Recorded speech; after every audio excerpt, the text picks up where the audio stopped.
Okay. A little slow tonight. Okay.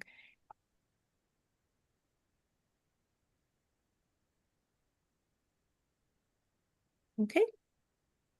Definitely we're live. We're on? Yes. Okay. Good evening, everyone. It's December 8th. This is a meeting of the Zoning and Land Use Committee. We have two items on the agenda this evening, and the first one is a presentation of an application that's filed for 9201 4th Avenue. This is for a rezoning, and we have the applicant and his counsel in the room with, so the counsel is Richard Lobel and his team is here this evening. We actually have several of the committee members here in person. I know most of you are warm at home on Zoom. So this application is a rezoning, a request to change from the current C82 to a C4 4D. So Richard, you'll be doing a presentation? Okay, well then why don't we go ahead and begin? Great. Thank you. Thanks. Thanks to everyone for hearing us tonight. So Richard Lobel of Sheldon Lobel. Hi. I'm here with Amanda Iannotti from my office. Tim Ziss is our applicant, and George Fontan is our project architect. We're also joined on the Zoom by Christina Zerpansky from GZA, Geotechnical Environmental. So we're here today for the 9201 4th Avenue rezoning. This, as far as a summary is concerned, as Stephanie said, we're seeking a rezoning from an existing CA2 to a proposed C4 4D zoning district. So what does this mean? CA2 district, the existing district, does not permit residential. It really allows more for commercial uses. It has high parking requirements. It doesn't really contribute in terms of any newer development. It's really produced a lot of heavy industrial, auto-related type uses. The C44 district allows for residential. That's the key difference, that and the bulk of the site. So the proposal here would allow us to build an 11-story plus cellar building, which would be roughly 129,000 square feet, of which roughly 110,000 square feet would be residential and roughly 18,000 square feet would be commercial. So in addition to the rezoning to C44D, we would also ask for, in accordance with all these rezonings, a text amendment to require affordability. That would be for mandatory inclusionary housing, and it would require that 25 to 30% of the units at this building be affordable units. The proposed development in terms of the numbers are as you see before you on the screen. So the C44D, allowing an 11-story plus cellar and sub-cellar building. The floor area, as we said, 129,000 total square feet, of which 110 would be residential and 18 would be commercial. The site itself is 18,000 square feet, so it's a roughly 7.2 floor area ratio. Base height is at 8 stories, after which it's set back along the streets, 4th and 5th Avenues, 10 feet and 15 along 92nd Street, 130 feet total height, 52 parking spaces in the cellar and subcellar. The requirement of zoning at the site is for 0 spaces. We're providing 52 in accordance with demand at the site. In addition to that, the number of units, 97 units, 24 which would be affordable. I would note that as per Tim's instructions, these are extremely generous unit sizes. So when you look at 110,000 square feet of residential, in terms of gross square feet, of course, there's amenity space and common space, but in terms of gross square feet per unit, over 1,000 square feet per unit is the first thing I would note. And the second thing is that when you look at the actual number of units here, 2 bedrooms, 62 2 bedrooms, and 16 3 bedrooms, that's 80% of the units at 2s and 3s, which is unique in terms of the jobs that we've brought before city planning. It's extremely generous unit sizes, no studios, and a minority 20% of 1 bedrooms. We've also penciled out MIH option 1, which would result in 25% affordable for 24 units. The next slide shows the zoning map. You can see on the zoning map, and we'll go to the area map in a minute. I'll have a little bit of a better picture, but you could see we're in the Bay Ridge Special District, of course, and the block itself immediately south of an R7A that was rezoned through the community board and ULURP several years ago, and then 114 Fifth Avenue.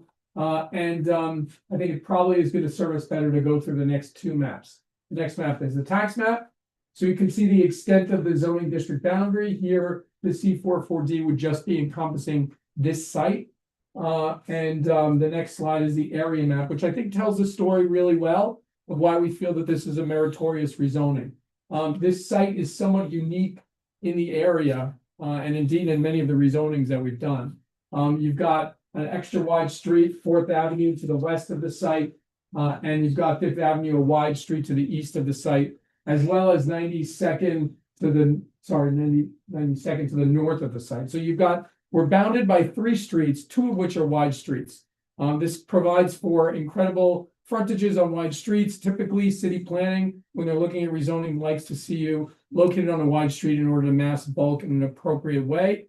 So you do get that here. You get light coming in from all sides. While a typical block, if you think about parcels that are back to each other, about 200 feet across for a typical block, this one, you have a through lot on the corner, on 2 corners, which has less than 200 feet between it. So an incredible amount of light and air, incredible amount of opportunity to get light and air to residents in the building. In addition to which, as they're all aware, in terms of this area, the R train stop is roughly 200 feet north of the site. Good bus transportation available around the site. It's really an ideal site to mass and to put this type of residential housing. If you're looking for appropriate sites and you want to try to get more residential on sites where it's going to do the least amount in terms of impact, this would be an ideal site to do. In addition to which, and Amanda, you can page through some of the photos, you've got this existing commercial building on the site, which is vacant. 7 stories, 79,000 square feet. I understand it's been an eyesore and a headache for years now. Originally built in 1965, renovated in 1988. It is, it's a completely vacant, roughly 80,000 square foot building. So the opportunity here is to take, not utilize, repopulate it, rebuild and repopulate the site with residential uses, in addition to 18,000 square feet for new commercial use, in addition to maintaining the cellar and subcellar to allow for that parking where none would otherwise be required. With that, I would defer to George Fontana, our architect, who can run through the illustrative plans, and then we're happy to answer questions. Thank you. Can we just go ahead to, here we have the site plan. We have 2 corners, which allows us to wrap around, and we have a courtyard in the back. If you go ahead to the floor plans, we go through some of the details that we're doing our 8A, which is an FAR of 7.2. The allowable zoning floor area is 129,657 square feet. Our building proposed is 129,200 and change. We're going 130 feet tall and 7 stories. If you go ahead to the next slide. On the ground floor, we're going to have a 20-foot tall ground floor. Currently, we're considering this for commercial use of a supermarket with a mezzanine. And keep going ahead. Here you have the mezzanine. Go to the floor plans. Okay. Above, we have 97 units on the remaining floors, 19 1-bedrooms, 62 2-bedrooms, 16 3-bedrooms. We're under the maximum allowable units because the owner, Tim, really wanted to focus on family-sized units and larger units. So we have 1,000 square foot units and apartments over 1,000 square feet. Of the 97 units, we have 24 affordable units at 25%, and that'll be around 5 1-bedrooms, 15 2-bedrooms, and 4 3-bedrooms. We are providing parking for 52 spaces, although parking is not required, and those will be underground in the existing cellar. Keep going ahead. Here we have some elevations, and maybe we'll go ahead to the 3D renderings.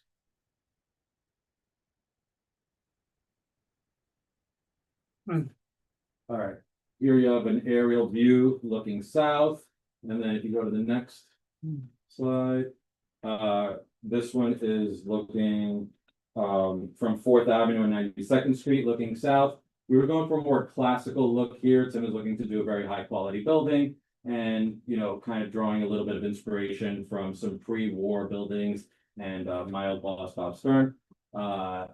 And this is the kind of idea for the building. It would be made in probably a precast to look like limestone. They make precasts with limestone in the precast.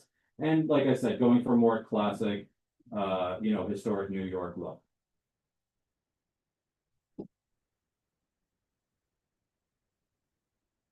So I think that concludes our presentation. Your team doesn't have anything else to add at this time? I think. No, oh, okay, Thank all you. right. Could, just before I open it to the committee, you had mentioned 7 stories. I'm sorry, that's 7 stories on top of The existing. the existing. Okay. The proposal is for 11. Oh, I'm sorry, 11 stories. If I said 7, sorry about that. Oh, The existing building was 7 stories. We're proposing 11 stories. okay, Yeah, sorry about that. okay, now it makes sense. All right, wonderful. And 130 feet tall. Okay. I have plenty of questions, but I want to open it to the committee first. Um, Do you see any Let's hands? I see. can't see. Anne, you had your hand up before. Do you have any questions? I did, but it was answered in the comparison of existing to proposed height. Okay. Committee members? Ralph? I had a question about the supermarket. But first of all, it's good to have some retail on the ground floor because it activates the street, because right now the existing building has none of that. So that's a plus, but there's a food town right down the block. So I'm just wondering why you think another supermarket would make it there. That's a good question. And obviously, there's a change in market. We designed this building and it takes a long time. The application process takes time, and there may be more supermarkets by the time we actually put a shovel to the ground here that come in the area.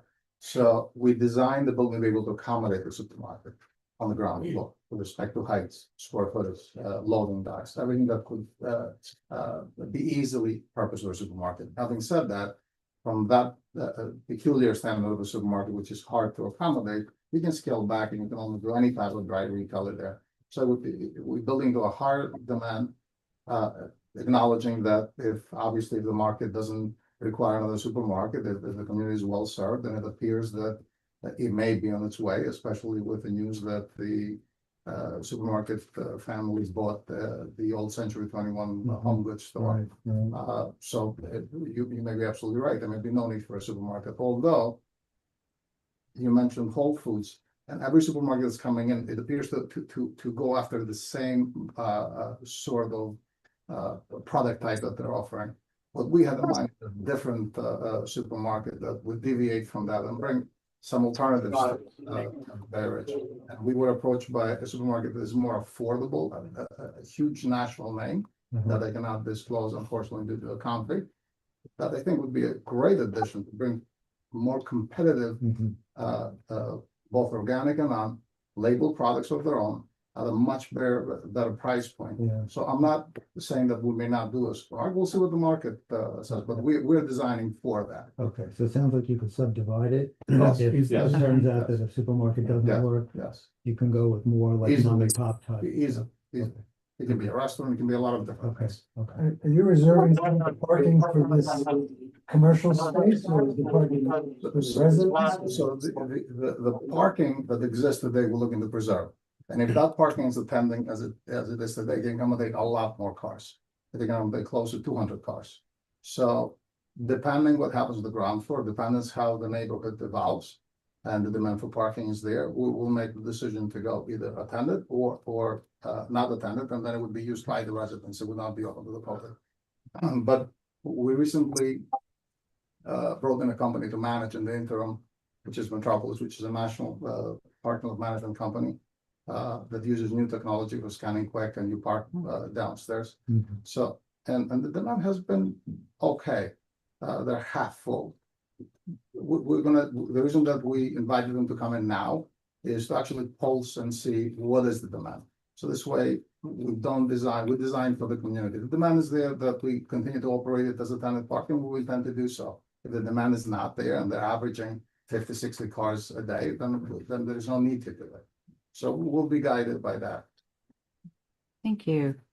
I know we have some hands from the committee. Is that Doris? Doris, yes. Doris? Yes, I have a concern about a supermarket because that is 92nd Street. It's a very busy block.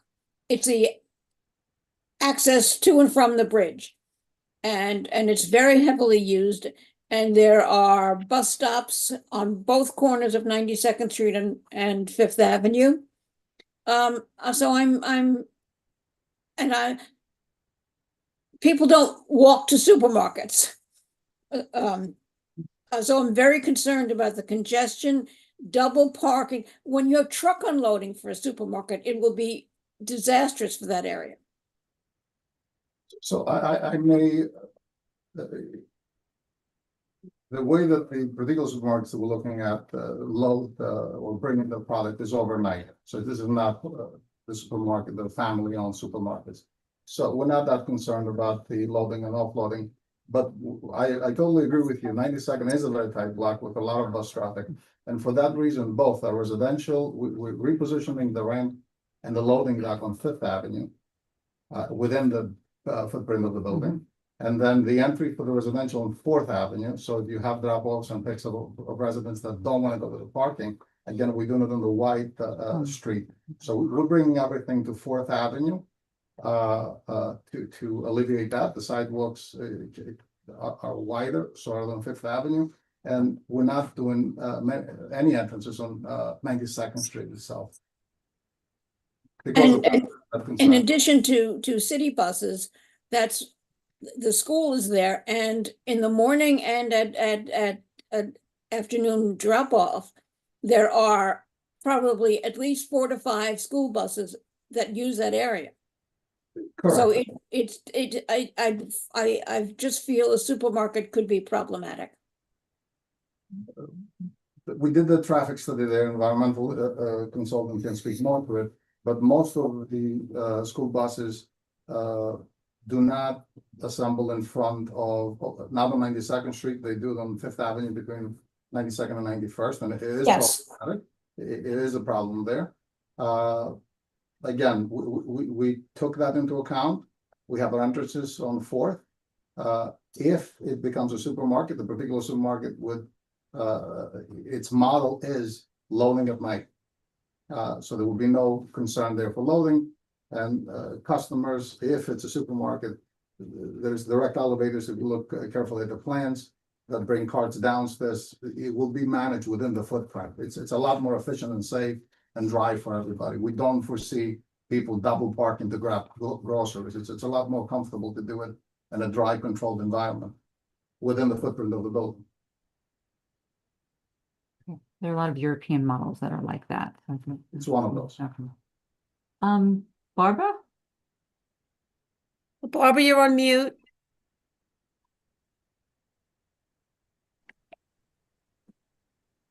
Yes, you mentioned a garage. Is that part of the car garage?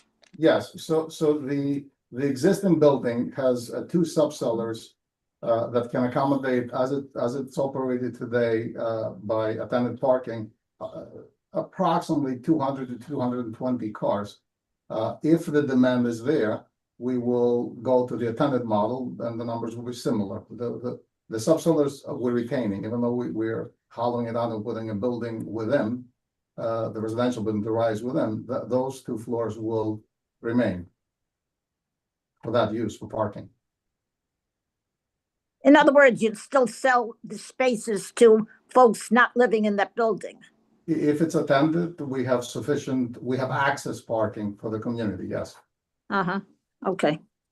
Is that Anne? And yes, and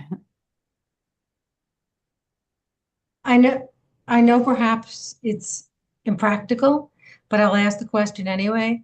Was there any consideration given to enlarging the existing building versus a reconstruct? Sure, extensive studies to do that.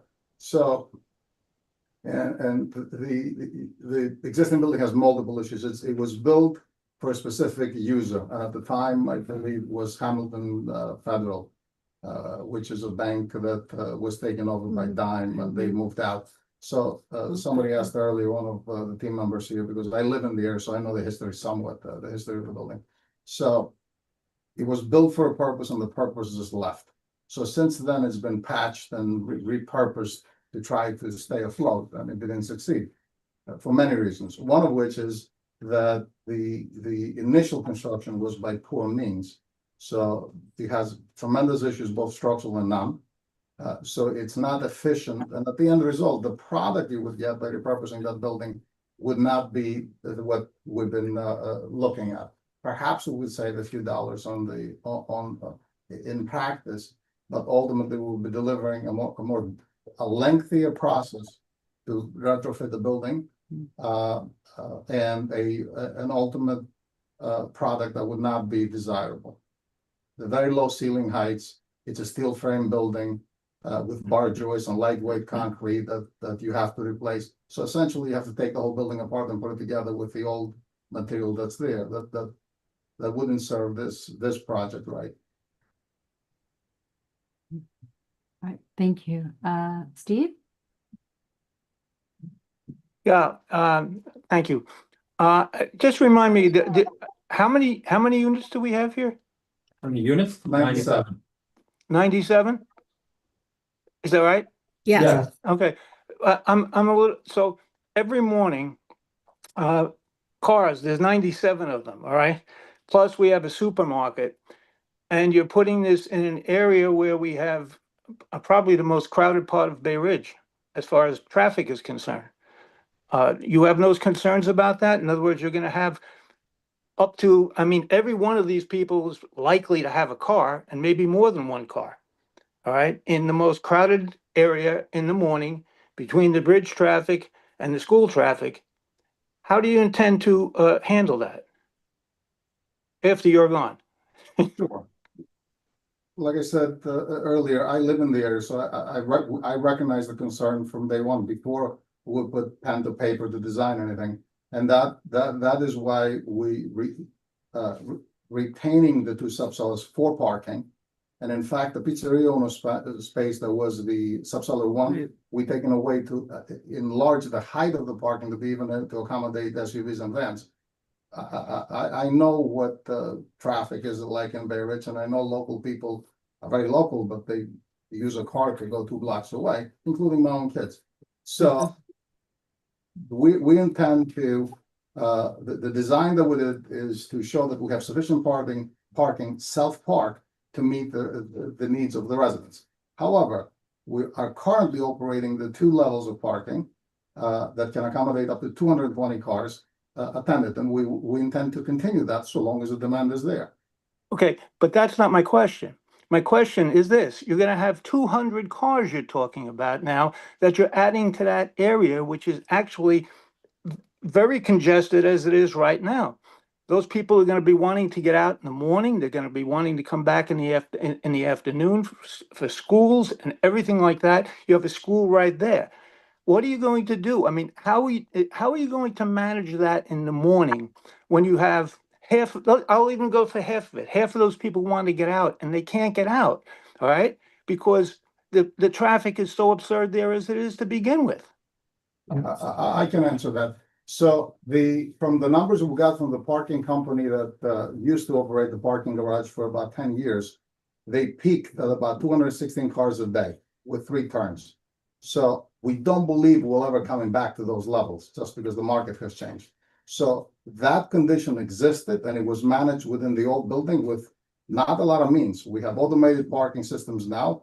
Easy, you can request your car from 10 blocks away and have it brought to you the minute you walk off the ramp. With Metropolis, we made a commitment, we signed a contract with them. So I believe that if it was able to be done with 1 attendant, with no technology, with the same parking spots, averaging 216 cars turn a day there for the last 12 years, I'm pretty confident to put my signature down that we can manage at least as good as they did for the last 12 years that the communities operated with that demand and that facility being under design. I commit that we will do better than that. And hopefully we'll have the same demand, 216. I just want to say this, that it's easy to say that right now, but I think it's very clear that most of virtually all of the members of the board there are familiar with how crowded that area is in the morning. So here you have, because everybody in the room, in the building, it's got 97 units. They got kids, they want to get them all out. You're not going to be able to get them all out unless, I mean, it's a pipe dream as far as I'm concerned.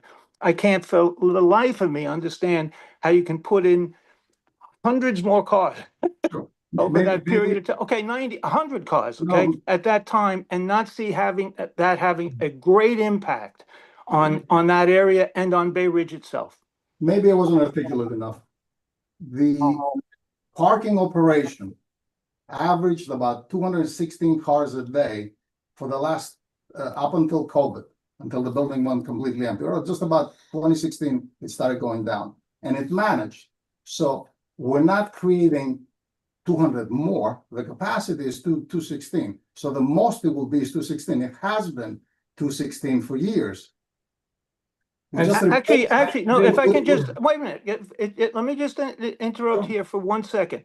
Sure. You're talking, this building has been this way for years now, okay? That there's almost no cars going in and out of it. Now you're adding these cars and you're talking about things that were happening years ago, and you're making, I think you're comparing apples and bananas, and you can't do that. I think you have to look at it from the point of view of what's coming, not what was. Yeah, I'd say a couple of things, Steve. I think the first thing is that your alternative at this site, if you don't have a residential building at the site, is an 80,000 square foot office building.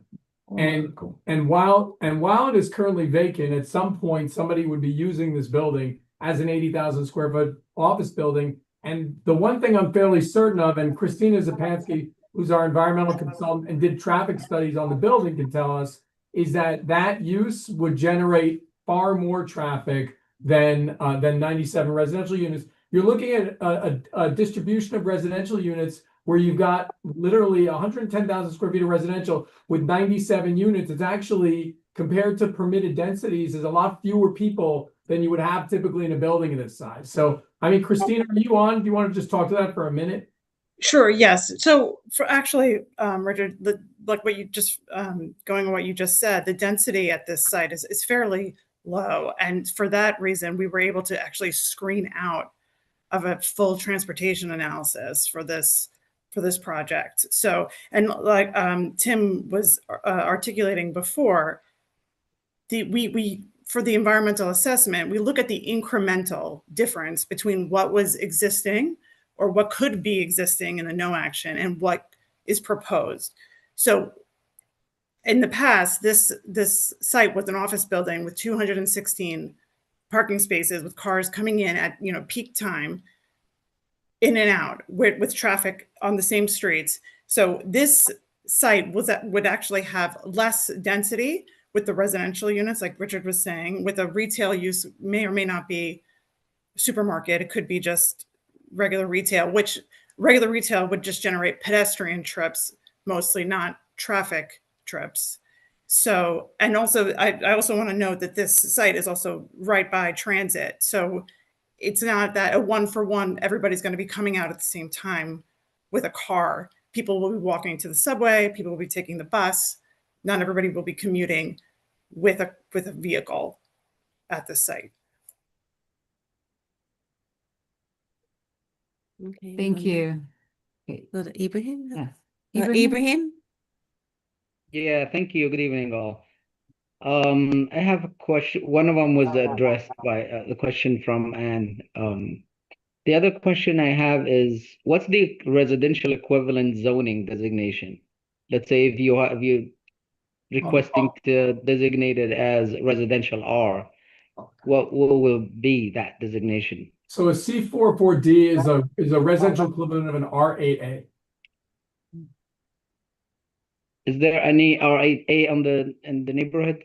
No, the first R7A is on the block this R7A in the immediate area is on the block to the north. That was a 9114 Fifth Avenue rezoning.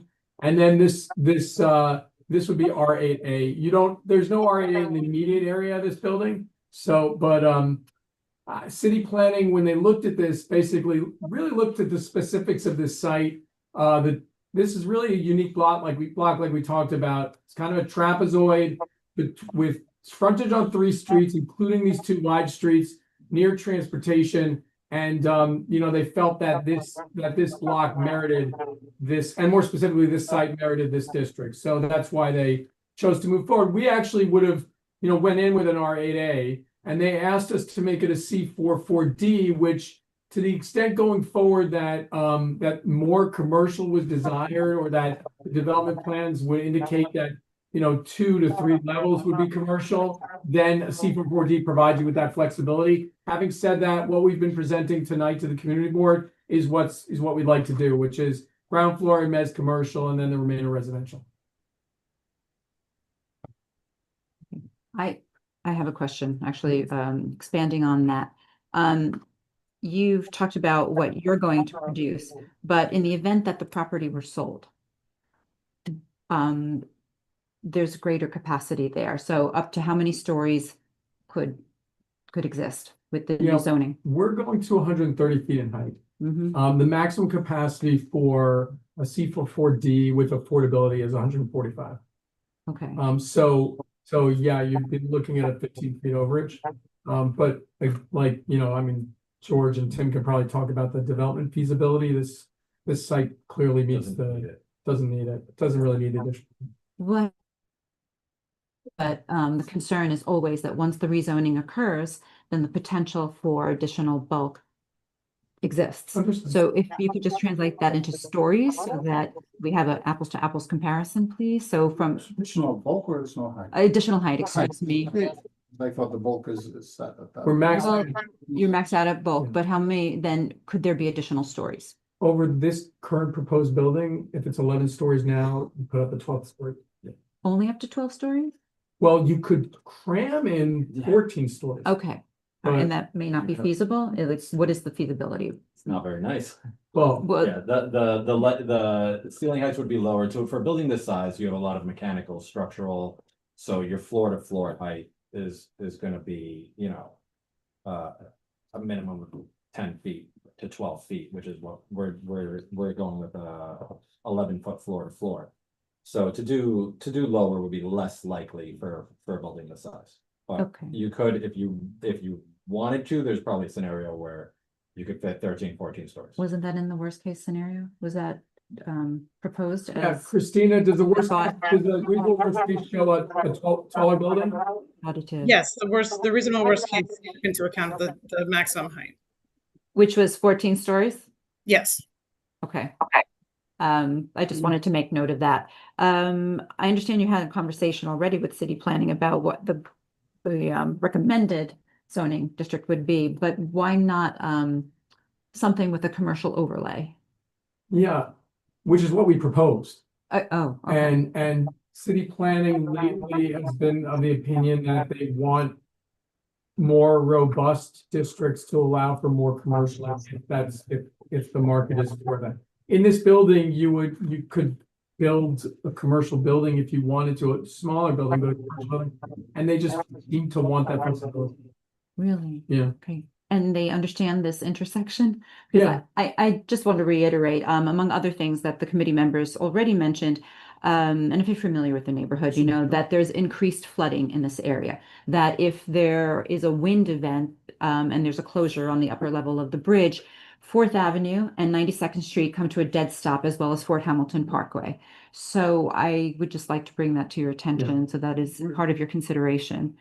It's worse for us to have a commercial district like this than it is, because the nature of the studies are more robust. You need to look at a wider range of uses on all the floors. So we would have much preferred. Not like I'm bad on the city planning, but we just acquiesced because of this consistently they've been asking for these C4 districts. But having said that, the building that you see is what we're building, or would like to build anyway.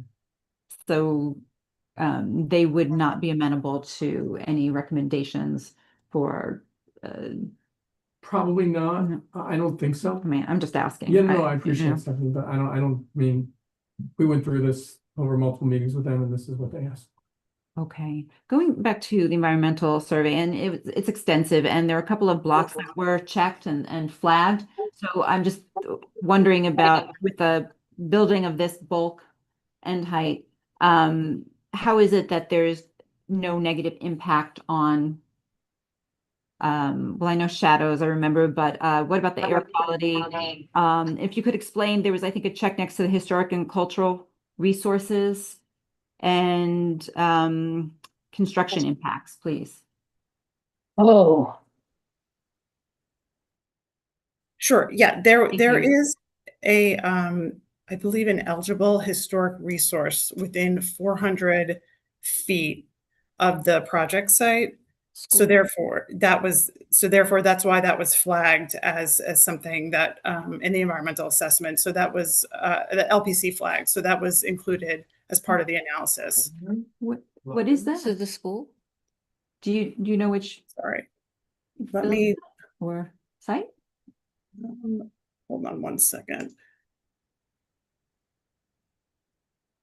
The firehouse? I'm trying to think now. Yeah. It's the firehouse. That'd be recommended for. Sorry, yes, it's the Okay. firehouse, yes. So it's not within 90 feet of the site, I believe. So it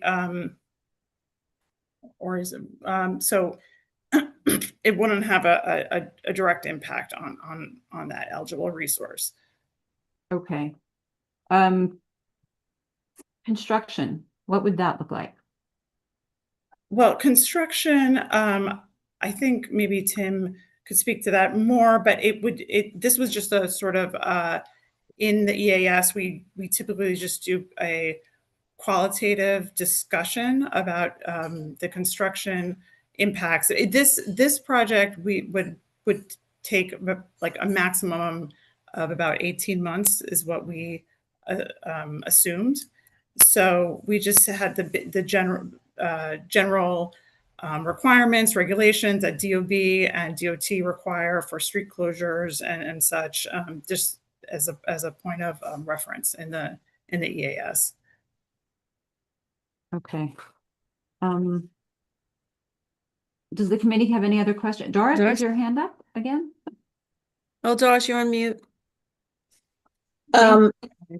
Okay. I'm concerned, directly across the street, there is a proposed EV charging lot. Are you aware of that? And did you factor that in? And since we're discussing electricity, will this be an all-electric building? So your first question is about the EV charger. The EV company that acquired that site from a developer that was looking to put a medical building has ceased expansion since the certain grants that they were receiving from the feds seem to have been either tied up or dried up. So I'm not so sure. And we had reached out to see what their plan is to get a little bit more information, but they're not releasing any info. So I don't know if it's ever going to come. Okay. It's a perhaps some people that have electric vehicles would prefer to have an alternative there. We, on the other hand, in designing the building, it will be an all-electric building. Heating and cooling would be via heat pumps and or geothermal system. So we're evaluating the cost now, but it's premature. My preference would be to use geothermal here, which would drastically reduce the need of electricity within the building and give residents the opportunity to seek those savings by geothermal heating and cooling. So historically, geothermal has been becoming a little bit more affordable for larger developments, so we can absorb the cost, the added cost of doing geothermal. So as we sit today, we're hoping that we can pencil in a geothermal system for this building, but either way it would be electric, the entire building. Yes. I'm not that familiar with geothermal. I mean, but is there the fact that the subway is there underneath, does that have any impact? So you mentioned yesterday earlier about construction and some concerns, and the fact that many years ago there was excavation there and they went very low and they posted off the tunnel is a great benefit that allows us to do what we want to do, and we're confident we can deliver a building in 18 months because we're not doing an excavation, we're not doing any shoring, it's already done. So literally once we disassemble the building that's there, we're going to put a superstructure within. So that saves us about 6 to 8 months of work to get the ground, and that's a great benefit. Anne? We're not Yeah. any soil, things that upset people. There is no huge machinery that's gonna have to dig a hole, there's no shoring, there's no street closures. It's there, we're keeping the tub intact. This is not so much a question as a statement.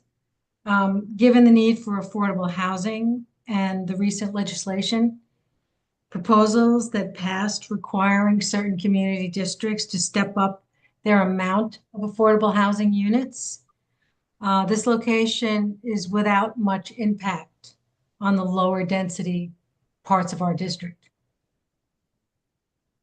So it's, I think, a good spot to accomplish some of the affordable housing that's required. Thank you. Thank And you. could you just remind me, please, how many units you have dedicated for the MIH, the affordable 24. units? 24. You had a breakout for those or? Yeah, no? like 5 1-bedrooms, 15 2-bedrooms, 4 3-bedrooms. Oh, okay. The great thing about MIH is that it mirrors the unit counts in the building generally, so you wouldn't be able to, for example, make them all 1-bedrooms. They need to, if, right They now, if we're vary. doing 20% ones, 80% Got it. twos and threes, the same percentages would hold for the affordable units. Are these broken out to, as they have been in the past, 80% of AMI, They are. 60%, and then They are. with the, is it 40%? Correct. Okay. So option one on average, you'd be getting 10% at 40%, and the remaining 15% would be at, call it 60% and 80%. Okay. So like you need to, if you're averaging 60%, you need to provide an average of 60% and a minimum of 10% at 40%. So it would typically be like 10% at 40, 5% at 60, 10% at 80. Okay. All right. So that mirrors what we've done in the past. Got it. If this does proceed, do you have a construction plan in terms of mitigating noise, inconvenience to the neighbors, working during the week, what hours, and on the weekends? Do you have that laid out? So, and we're gonna develop a borough plan once, Okay. obviously, we get their approvals. But we have one adjacent owner, which is the family that owns Arbor Yes. Fitness, Mhm. which the friends of mine from many, many years ago, went to high school with them. So great relationship with them to work together, and they're looking forward to the building being there. It enhances their business model, obviously. So so we don't see any issue there as far as getting access agreements to protect the roof and mitigate any noise or anything like that. On the three streets, the building already has a scaffolding on for the last Yes. 4 years. So we're gonna reduce that from, if it stays the way it is, for another 4 to 10 years, down to 18 months. So it wouldn't be any different, the bridge will not look any different, it would be the one that's there today. Okay. Again, because we're going within the footprint of the building and then straight up. The fact that the contractor can hit the building from both sides of the block gives them, they're able to disperse out rather than closing down. So we feel pretty good about that. It is gonna be a poured concrete building, so you have less, for the skeleton, you have less trades coming in. You have the framing contractor that puts up the forms, and then you have concrete trucks that are gonna drive right into the building. Oh, So, and then there's an internal pump that's gonna pump the floors. So it's as good as it gets for an area where there's no land to pull into. So again, because the guts are there, because the tub is there, we don't have to do an off-site assembly off to the street to build a building. We can go right into the building.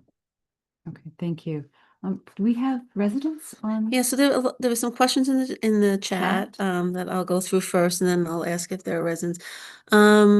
The first question is, did anyone figure out the corner will be unsafe with an EV GO station? Okay, so we answered the question about EV GO station, and a possible mixed 11-story building for the children of PSIS 104. I think that was pretty much addressed. The next one was again similar about EV GO station. How will the electric grid and sewer system handle all these apartments? It's never updated. Will the apartments have electrical appliances only? That was answered.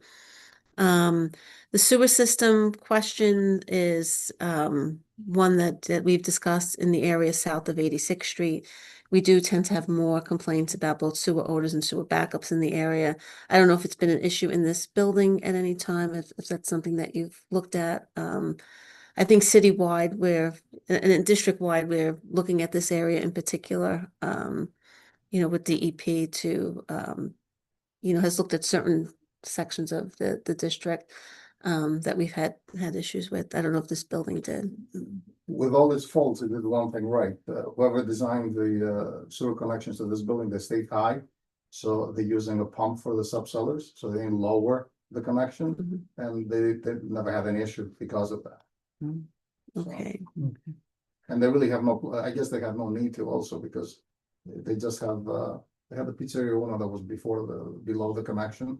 So they were pumping that, and then the parking attendant bathroom, which is not significant, so But it's sufficient to accommodate all the new residents and the size of the line going out is the size of the line going out. It's not gonna be any larger for the residents than it is for the existing office building. were there any questions from? Let's see, there was another question. We answered the question about the process for demo. And just a statement, I agree, this is one of the busiest intersection school, VZ route, BQE access and firehouse, with 92nd Street being a fire route. How is traffic going to be handled with construction delivers in the congested area? And disagreed that it was Fifth Avenue was a wide street. Right, so I think that was answered pretty much. We could ask anyone else from the public who are in attendance tonight. If you have any questions, you could use the hand raise function. If you have an additional question to what committee members asked tonight. We have one in the room. I have a question about marketing. Once the residential section is open and you have 20% MIH, will you be marketing those apartments to people, children of current residents of Bay Ridge? Will you give a benefit to the existing community so that they have first dibs on getting into the inclusionary housing? Or are you setting aside the inclusionary housing for people from other neighborhoods to move here?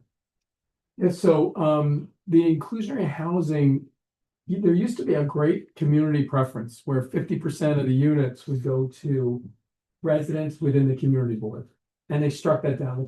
They struck it down in the courts because they said that it violated fair housing provisions. So there's now, through I think 2030, a decreasing percentage that can be afforded to community members. I think it's gone down from 50 to 25, and it's gone down further.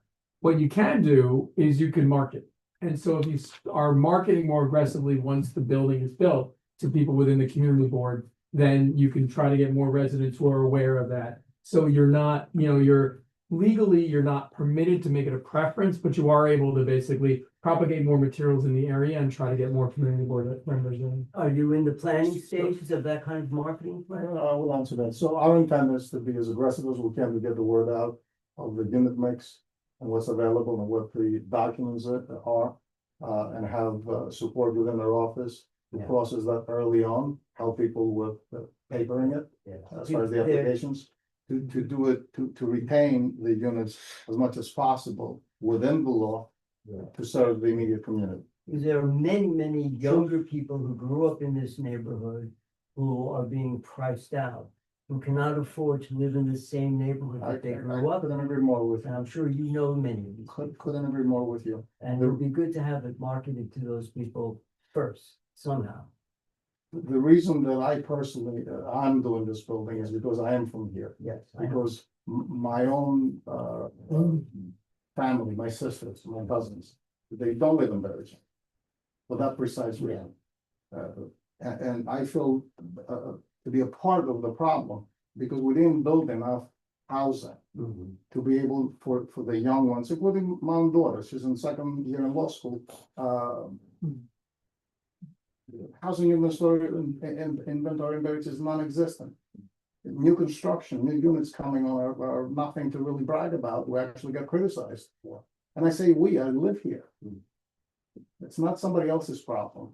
So I take this responsibility not only as an honor because I live here, I'm a resident of Bay Ridge.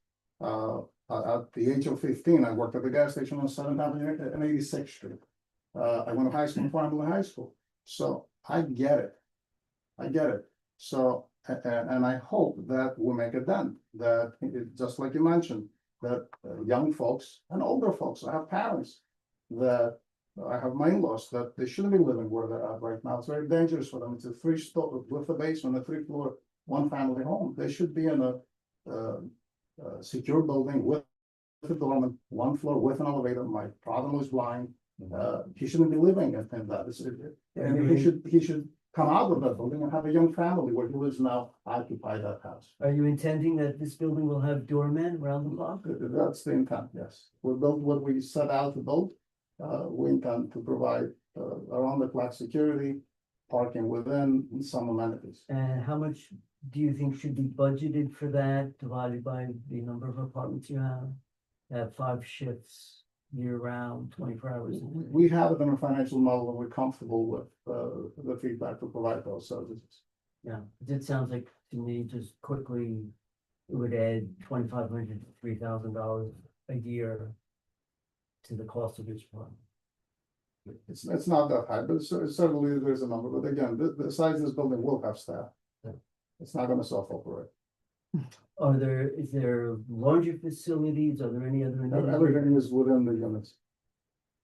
You have laundry inside, you have washer dryers in there? There's a group of us. Gymnasium, storage locker, There's a community. bicycle room. Bicycle room will be at the lower level. EV chargers will be within the footprint of the building. There's electric cars.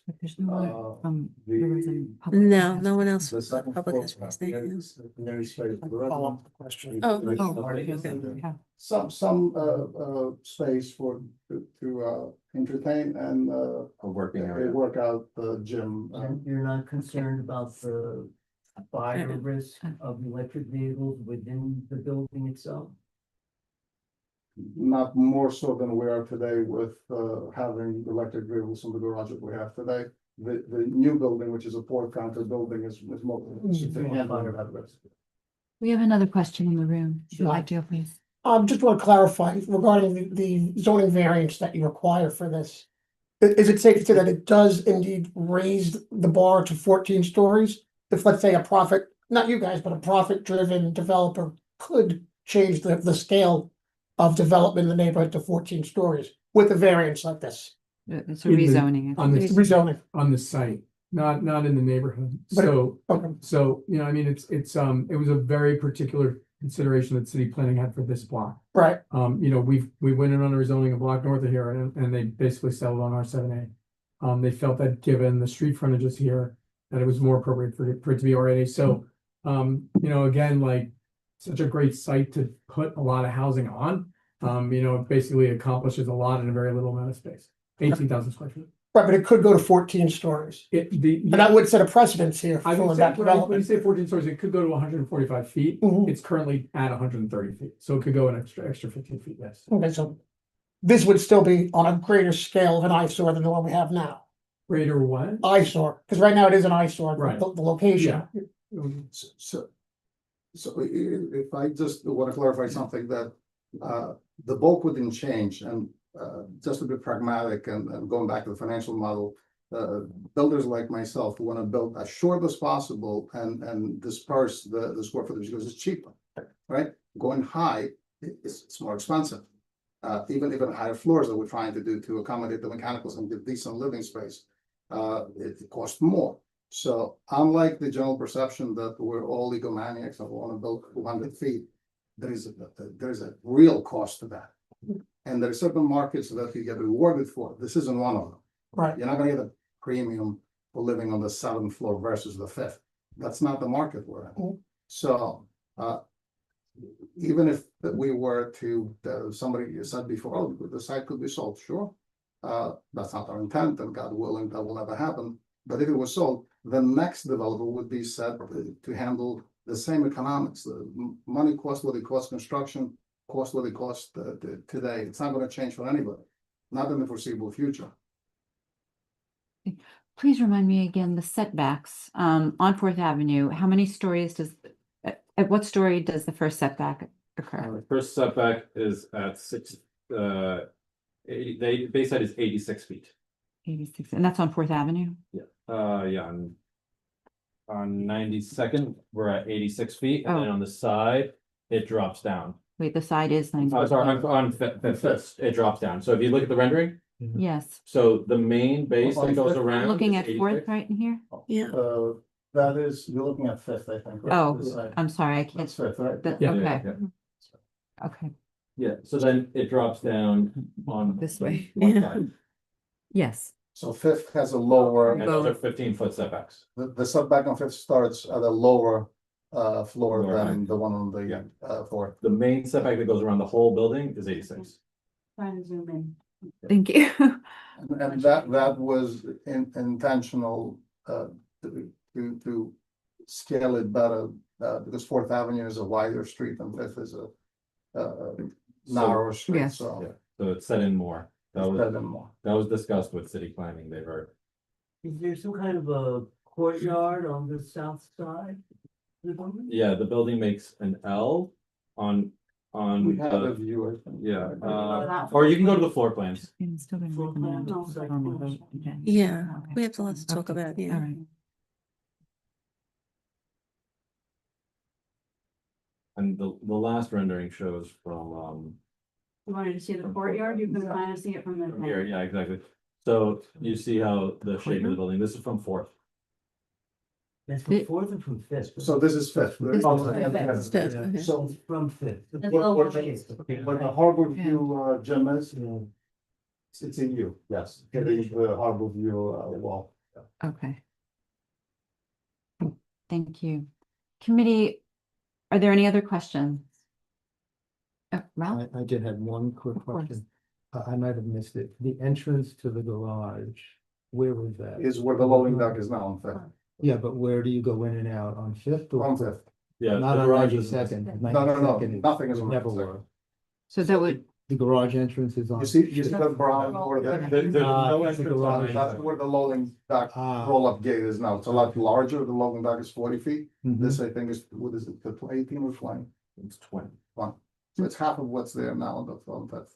Okay. and there's only one entrance for the garage, It's in other gonna words, have so a it'd same- be residential and commercial would It would be be out the of the same. same one, so. And it's pulled in from the corner a little bit. Yes. But I- I'm trying to. All the way at the property. That line. corner The is back of the awful. property. No, it's all the way at Corner is the, so congested. Yeah. no, it's all the way at the edge of the property line. Okay. And is this something that you consult with the FD, the fire department at that particular house? Are there any conversations with them, just in terms of traffic control? And they have their own margin. Yes. Yeah, Um, because this is right across the street I- from almost. Yeah. We're outside the. You're outside that, right, but your residents or shoppers, would they be held up if a truck were entering or exiting? No, it happens a few feet farther away from the door. Okay, right, they'd just be impeded by general traffic. If they want to make a right, perhaps, and they're backing in the truck, they may not, but they can make a left coming out. Okay, great. Thank you very much. Committee and, Doris? Doris, you're on mute, I'm sorry. Excuse me. This is one lot, correct? Yes, So you're rezoning one lot. correct. I was always told that's spot zoning. Sure. So happy to address that. So Doris,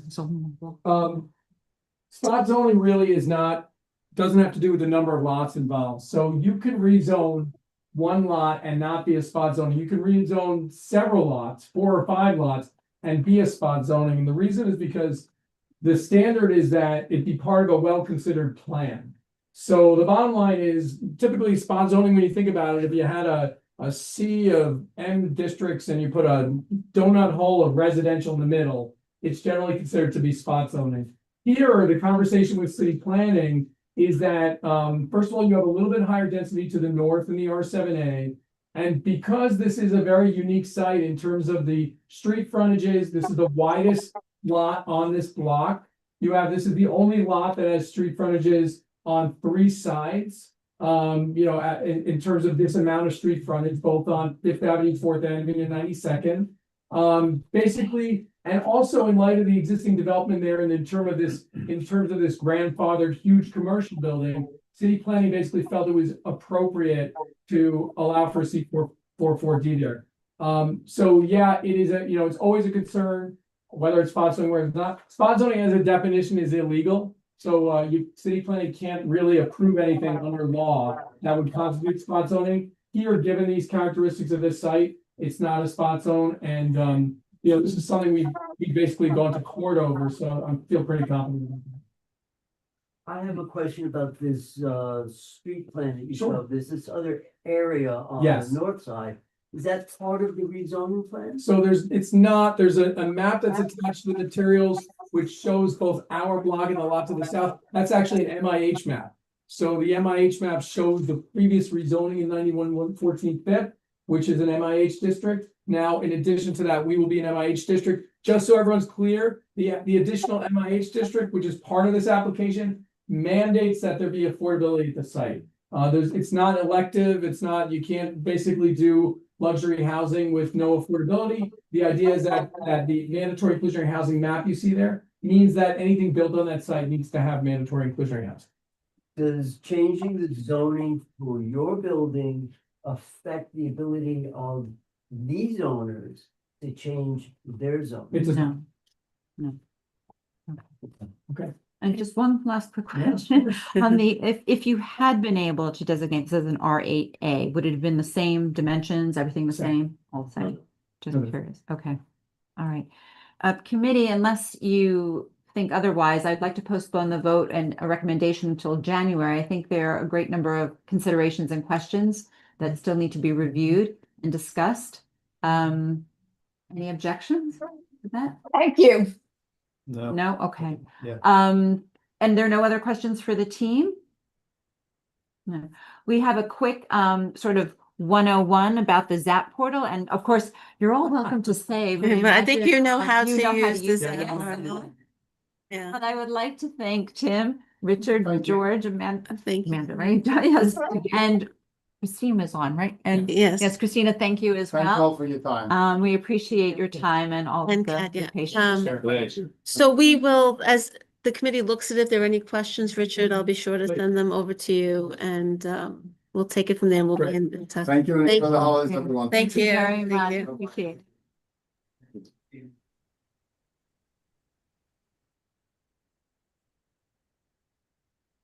Thank you.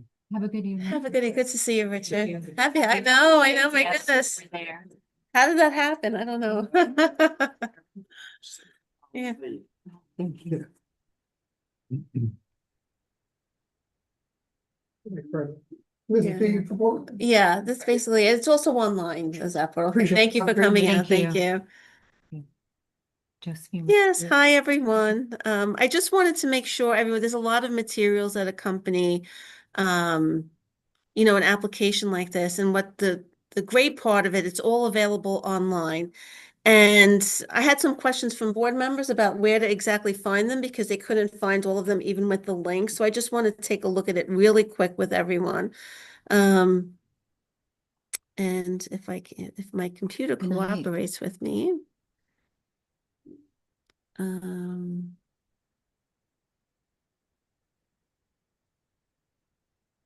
reason it works better on Google, I think.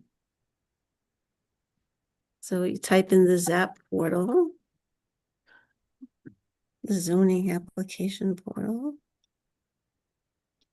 And I mean, it's pretty simple. You just have to type in the address of the property that you're looking for. In this case, it's 9201 4th Avenue. And it will bring you to the rezoning. So you just click on the rezoning. And there were to the left here, it kind of tells you when the community board, it tells you when the community board review is November 26th. So we just recently received this, and we have until January 26th to provide a recommendation, an advisory recommendation. Oh, here we go. And to the left, there's a arrow here for public documents. You just have to click on that public documents, and all of these little arrows will bring you to PDFs that you can review. So the EAS, this is the environmental assessment I'll just click on that. And it loads here, and you just have to kind of click on it. It's loading now. So each of these little arrows here to the left provide you with drop downs to all of the documents associated with the filing. So in years back, we used to have to make copies of all of this or attach it to an email, but here it's readily all available on the ZAP portal. So there's a lot of materials that are part of this application. Yes. There is a presentation that was given tonight, and there was also, I'm sure to get a copy of it, and a presentation that was provided to the Department of City Planning. So we can click on to that here and also take a look at that. All of these items here have documentation about the filing. So it's just a matter of opening the arrow and clicking on the PDF for you to read it. So here, for example, is what was presented to the Department of City Planning. So it provides a lot more detailed information and mapping. He went over it tonight, but this seems to be a lengthier presentation that was prepared for the Department of City Planning. So if anyone wasn't aware that all this information is readily available on the ZAP portal, I just wanted to make sure that you saw it, and sometimes it's easier to look at when we're all together. And that's pretty much it. So you have a lot of homework to do from now till January. And Stephanie, I think that that's pretty much, that's pretty much it. The city planning listen to us, I mean, it sounds like they're telling them what to do. That's what it sounds like. Yeah, they're dictating a lot. Yeah. I certainly think it's worth raising the issues that we did this evening about the streets, the Yeah. crowding, the traffic, sewer capacity, and that wasn't really addressed because they can't address it. Right. Um, And city planning looks at a map, perhaps. Maybe they don't know the intricacies, and maybe that's something, again, we're advisory. We can. And we could also look at, and I don't know if it's viable, if there's another zoning district with perhaps a commercial overlay.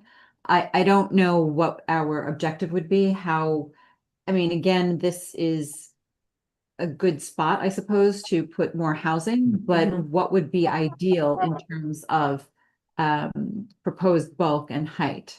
I understand that every time we go higher, because I think the highest, and it hasn't been built yet, is the 9-story at 90, what was it? 9114. 9114. Naturally, we're always concerned that once a building goes higher, it sets a precedent for Yes. other even higher buildings. So that, of course, would be taken into consideration. But I need your input then for our recommendation in January. That's when we can continue the discussion, but I would like you to take a look at the documents if you're able to, and then, so that you're ready to provide input in January. Anne, you have a question or a comment? Yes. Can we lobby to have more affordable housing in this building, in the same size that's presented?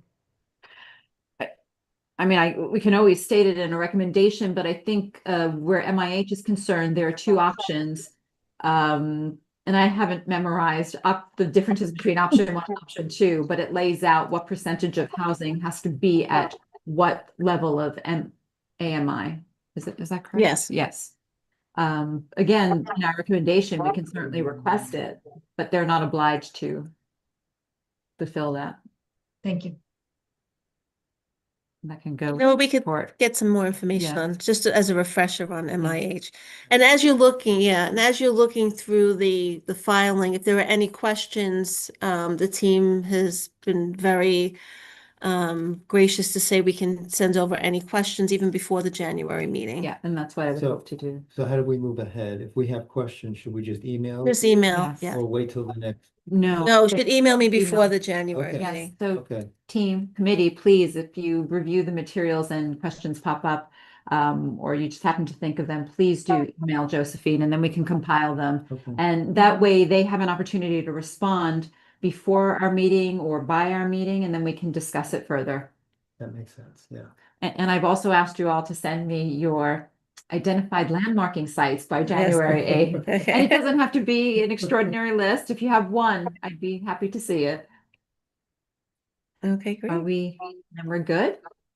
So I'd like to wish everyone happy holidays. I hope you have a lovely holiday season and a brilliant new year. And I will see you in, oh no, I'll see you. We'll see you on the Sorry, We'll I'll see you next meeting. week. Yes. Don't we have a meeting Thursday? Okay, we'll see you next Monday, Next Monday, the 15th. 15th. All right, thank you all. Have a good Have a evening. Good night. Bye-bye. Thank you. Thank you. All right, thank you. Steve? Steve, I saw Bruce Davidson on Saturday.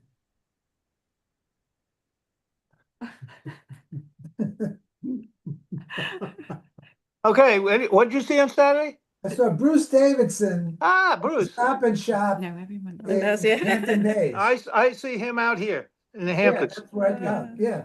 Oh, We still connect a lot. and, All right, everyone. He was the fire chief